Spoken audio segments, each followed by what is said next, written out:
Short Stories of Guy de Maupassant. Les contes de Guy de Maupassant. Le crime au père Boniface. Ce jour-là, le facteur Boniface, en sortant de la maison de poste, constata que sa tournée serait moins longue que de coutume. Et il en ressentit une joie vive. Il était chargé de la campagne autour du bourg de Verville et quand il revenait le soir de son long pas fatigué, il avait parfois plus de 40 kilomètres dans les jambes. Donc, la distribution serait vite faite. Il pourrait même flâner un peu en route et rentrer chez lui vers 3 heures de relevée. Quelle chance! Il sortit du bourg par le chemin de Seine-Marne et commença sa besogne. On était en juin, dans le mois vert et fleuri, le vrai mois des plaines. L'homme vêtu de sa blouse bleue et coiffé d'un képi noir à galons rouges, traversé par des sentiers étroits, les champs de colza, d'avion ou de blé, ensevelis qu'aux épaules dans les récoltes, et sa tête passant au-dessus des épis, semblait flotter sur une mer calme et verdoyante. D'une brise légère faisait mollement onduler. Il entrait dans les fermes par la barrière de bois plantée dans les talus qu'embraignaient 2 rangées de hêtres, et saluant par son nom le paysan. « Bonjour, mes chicots !» Il lui tendrait son journal, le petit Normand.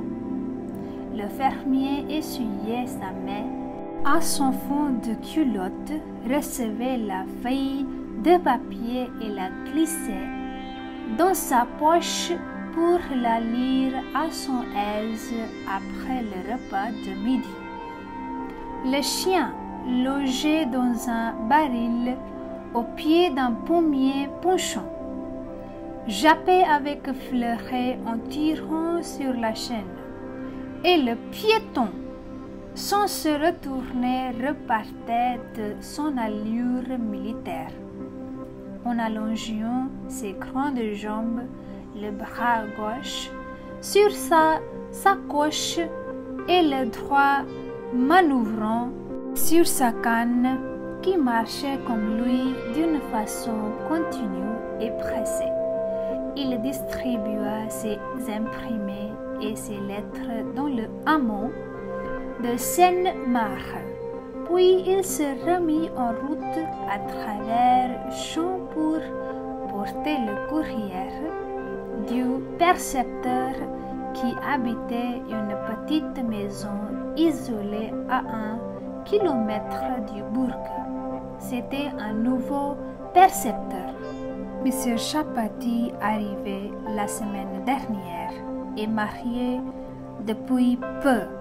Il recevait un journal de Paris et parfois le facteur Boniface, quand il avait le temps, jetait un coup d'œil sur l'imprimé. Avant de le remettre au destinataire, donc, il ouvrit sa sacoche, prit la feuille, la fit glisser hors de sa bande, la déplia et se mit à lire tout en marchant. La première page ne l'intéressait guère, la politique le laissait froid. Il passait toujours la finance, mais Les faits divers le passionnaient. Ils étaient très nourris ce jour-là. Il s'émut, même si vivement, au récit d'un crime accompli dans le logis d'un garde-chasse, qu'il s'arrêta au milieu d'une pièce de trèfle pour le relire lentement. Les détails étaient affreux. Un bûcheron, en passant au matin auprès de la maison forestière, avait remarqué un peu de sang sur le seuil, comme si on avait saigné du nez. Le garde aura tué quelques lapins cette nuit, pensa-t-il, mais en approchant, il s'aperçut que la porte demeurait entr'ouverte et que la serrure avait été brisée. Alors, saisi de peur, il courut au village prévenir le maire. Celui-ci prit comme renfort le garde champêtre et l'instituteur, et les 4 hommes revinrent ensemble. Ils trouvèrent le forestier égorgé devant la cheminée, sa femme étranglée sous le lit, et leur petite fille, âgée de 6 ans, étouffée entre 2 matelas.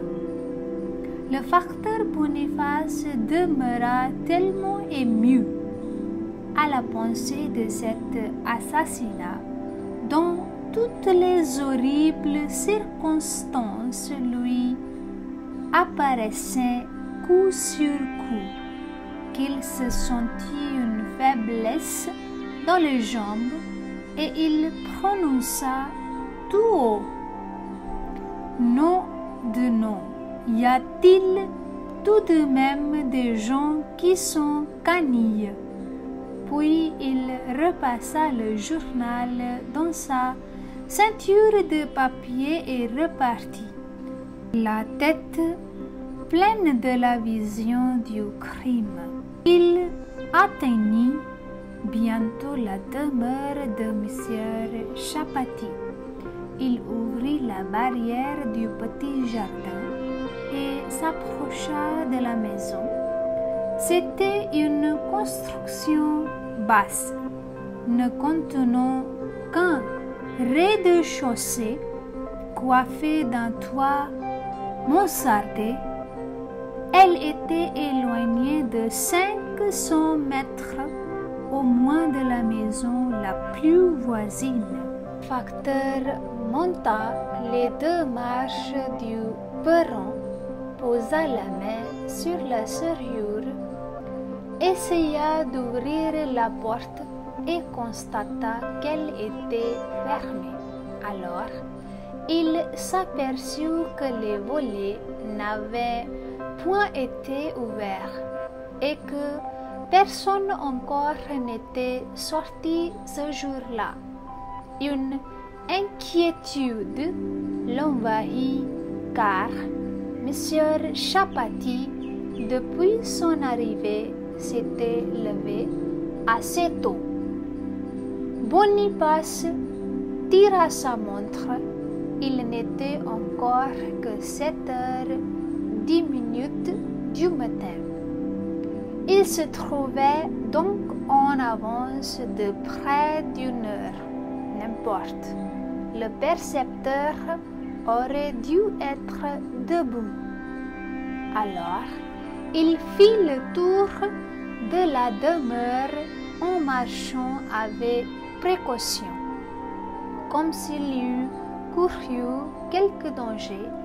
Il ne remarqua rien de suspect, que des pas d'hommes dans une plate-bande de fraisier. Mais tout à coup, il demeura immobile, perclus d'angoisse en passant devant une fenêtre. On gémissait dans la maison. Il s'approcha et, enjambant une bordure de thym, colla son oreille contre l'auvent pour mieux écouter. Assurément, on gémissait. Il entendait fort bien de longs soupirs douloureux, une sorte de râle, un bruit de lutte. Puis, les gémissements devinrent plus forts, plus répétés, s'accentuèrent encore, se changèrent en cris. Alors, Boniface, ne doutant plus qu'un crime s'accomplissait en ce moment-là même, chez le percepteur, partit à toutes jambes, retraversa le petit jardin, s'élança à travers la plaine, à travers les récoltes, courant à perdre haleine, secouant sa sacoche qui lui battait les reins, et il arriva exténué, haletant, éperdu à la porte de la gendarmerie. Le brigadier, mal autour, recommodé, une chaise brisée au moins de pointe et d'un marteau. Le gendarme rôtier tenait entre ses jambes le meuble avarié et présentait un clou sur les bords de la cassure.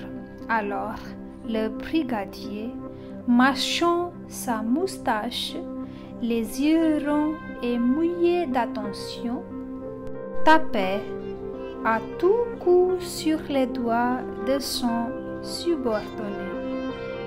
Le facteur, dès qu'il les aperçut, s'écria: « Venez vite, on assassine le percepteur, vite, vite !» Les deux hommes cessèrent leur travail et lèveront la tête. C'étaient étonnés de gens qu'on surprend et qu'on dérange. Boniface, les voyant plus surpris que pressés, répéta: « Vite, vite, les voleurs sont dans la maison. J'ai entendu les cris. Il n'est que temps. » Le brigadier, posant son marteau par terre, demanda: « Qu'est-ce qui vous a donné connaissance de ce fait ?» Le facteur reprit: « J'allais porter le journal avec 2 lettres quand je remarquai que la porte était fermée et que le percepteur n'était pas levé. Je fis le tour de la maison pour me rendre compte et j'entendis qu'on gémissait comme si on eût étranglé quelqu'un ou qu'on lui eût coupé la gorge.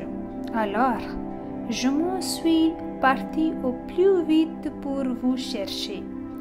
Il n'est que temps. » Le brigadier, se redressant, reprit: « Et vous n'avez pas porté secours en personne ?»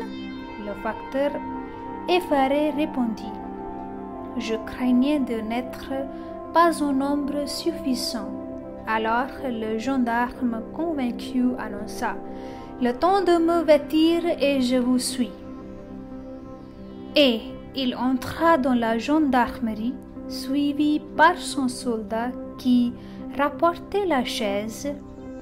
Ils reparurent presque aussitôt et tous 3 se mirent en route au pas gymnastique pour le lieu du crime. En arrivant près de la maison, ils ralentirent leur allure par précaution. Le brigadier tira son revolver, Puis ils pénétrèrent tout doucement dans le jardin et s'approchèrent de la muraille. Aucune trace nouvelle n'indiquait que les malfaiteurs fussent partis. La porte demeurait fermée, les fenêtres closes. « Nous le tenons, murmura le brigadier.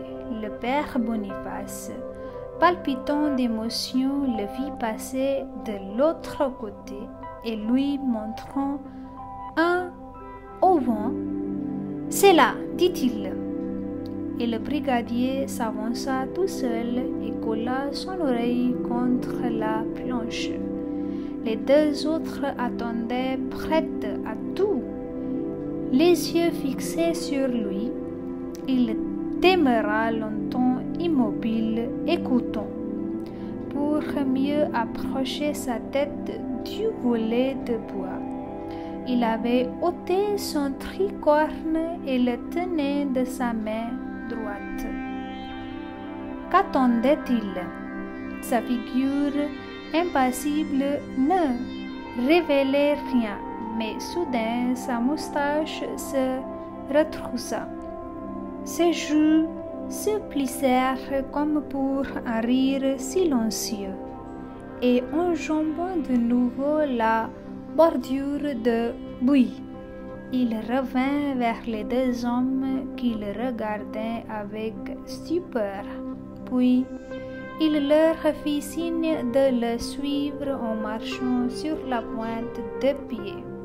Et, revenant devant l'entrée, il enjoignit à Boniface de glisser sous la porte le journal et les lettres. Le facteur interdit, obéit cependant avec docilité. Et maintenant, en route, dit le brigadier. Mais dès qu'ils eurent passé la barrière, il se retourna vers le piéton et, d'un air goguenard, la lèvre narquoise, l'œil retroussé et brillant de joie. « Que vous êtes un malin, vous ?» le vieux demanda. « De quoi ?» J'ai entendu. Je vous jure que j'ai entendu, mais le gendarme n'y tenait plus, éclata de rire. Il riait comme un suffoque, les deux mains sur le ventre, pliées en deux, l'œil plein de larmes, avec d'affreuses grimaces autour du nez, et les deux autres, affolés, le regardaient, mais il ne pouvait parler ni cesser de rire, ni faire comprendre ce qu'il avait. Il fit un geste populaire et polissant, comme on ne le comprenait toujours pas. Il le répéta plusieurs fois de suite, en désignant d'un signe de tête la maison toujours close. Et son soldat, comprenant brusquement à son tour, éclata d'une gaieté formidable. Le vieux demeurait stupide entre ces deux hommes qui se tordaient. Le brigadier à la fin se calma et lançant dans le ventre du vieux une grande tape d'homme qui rigole, il s'écria: « Ah, farceur, sacré farceur, je le retiendrai le crime au père Boniface. » Le facteur ouvrait des yeux énormes et il répéta: « Je vous jure que j'ai entendu. » Le brigadier se remit à rire. Son gendarme s'était assis sur l'herbe du fossé pour se tordre tout à son aise. « Ah, t'as entendu. Et ta femme? C'est-il comme ça que tu l'assassines? Hein, vieux farceur? » « Ma femme? Et il se mit à réfléchir longuement, puis il reprit. Ma femme? Oui. Elle gueule quand j'y fiche des coups, mais elle gueule que c'est gueuler quoi. C'est-il donc que M. Chapati battait la sienne? Alors le brigadier, dans un délire de joie, le fit tourner comme une poupée par les épaules, et il lui souffla dans l'oreille quelque chose dont l'autre demeura abruti d'étonnement. Puis le vieux, pensif, murmura: Non, point comme ça, point comme ça, point comme ça. Elle n'a dit rien, la mienne. J'aurais jamais cru, si c'est possible, on aurait juré une martyre.